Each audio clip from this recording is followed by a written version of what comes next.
Kak, assalamualaikum warahmatullahi wabarakatuh. Allahumma shalli ala Muhammad wa ala ali Muhammad.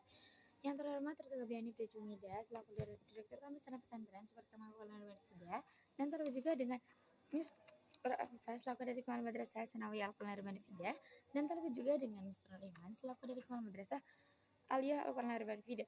Alhamdulillahirrahmanirrahim. Kali ini saya Hamzah Kota Nazara dari kelas 9 MTS Al-Quran Al-Fida akan presentasikan tentang pelajaran ilmu pengetahuan alam materi tentang rangkaian listrik.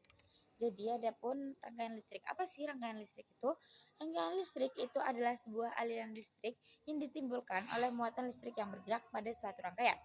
Nah, di sini juga dikarenakan adanya beda potensial, maka dapat menyebabkan terjadinya perpindahan dari kutub positif menjadi kutub negatif.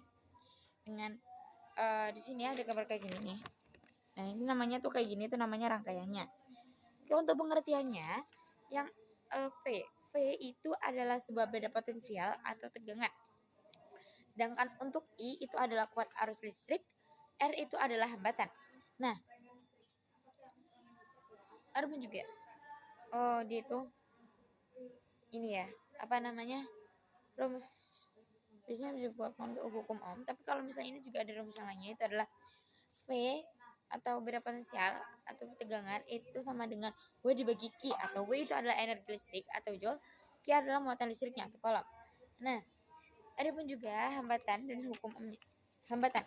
Apa sih hambatan itu? Hambatan itu adalah sebuah komponen yang berfungsi untuk membatasi aliran arus listrik. Jika semakin besar hambatan yang ada pada rangkaian listrik, maka semakin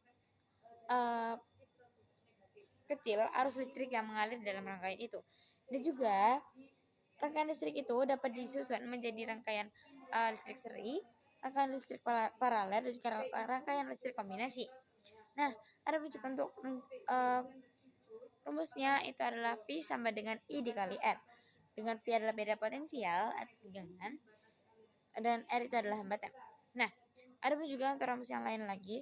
Jika kamu mencari I atau kuat arus listriknya dengan ampere, maka dia itu adalah V dibagi R atau tegangan listrik dibagi dengan hambatan. Jika kalian itu mencari R atau hambatannya, maka rumusnya itu adalah tegangan listrik atau V dibagi dengan I atau kuat arus listrik. Nah, ada juga contoh soalnya. Contoh soalnya bila ditanya sebuah kuat arus listrik atau I-nya dengan beda potensial pada rangkaian itu adalah 6 volt. Maka diketahuinya adalah tegangannya itu adalah 6 volt. Untuk rangkaiannya dia itu menjadi rangkaian paralel. Di rangkaian 1 dia itu ada 4 ohm, dan juga rangkaian 2 itu dapat 2 ohm, dan juga rangkaian 3 adalah 6 ohm. Nah, jadi yang jawab adalah R total atau rangkaian totalnya itu adalah R1 ditambah R2 yang hasilnya menjadi 4 ditambah 6 yang hasilnya menjadi 6 ohm. Nah, jawabnya itu adalah I adalah V per R hanya 6/3 yang hasilnya menjadi 2 ampere. Nah, dan juga diketahui W atau energi listrik itu adalah 5.600 joule, sedangkan untuk muatan listriknya itu adalah 70 kolom. Yang ditanya di sini itu adalah V atau tegangan listriknya. Maka dengan rumus V atau tegangan listrik sama dengan W per Q atau muatan listrik per energi listrik per muatan listrik itu menjadi 5.600 dibagi 70 yang saya itu menjadi 80 volt. Saya kira sudah cukup ini. Terima kasih atasnya. Mohon maaf atas kata. Wassalamualaikum warahmatullahi wabarakatuh.